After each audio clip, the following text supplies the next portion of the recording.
Hey everybody, in this video I'm gonna be showing you guys how to rig a wheel of names bot in a Discord server. So with that being said guys, let's get started with today's video. So the first step is to create a custom wheel. Set up your own wheel of names with unique entries that favor your desired outcome. For example, include extra slots for specific names or outcomes you wanna see. The following step is to adjust entry weights. So if the bot allows, assign higher weights to certain entries, making them more likely to be selected. This way, your choosing names have a better chance of appearing.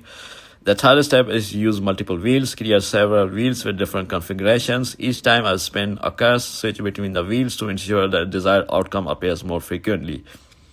The second last step is to engage with friends. Involve friends in the process by letting them create their own entries. Subtly guide their choices to include names or outcomes that align with your plans.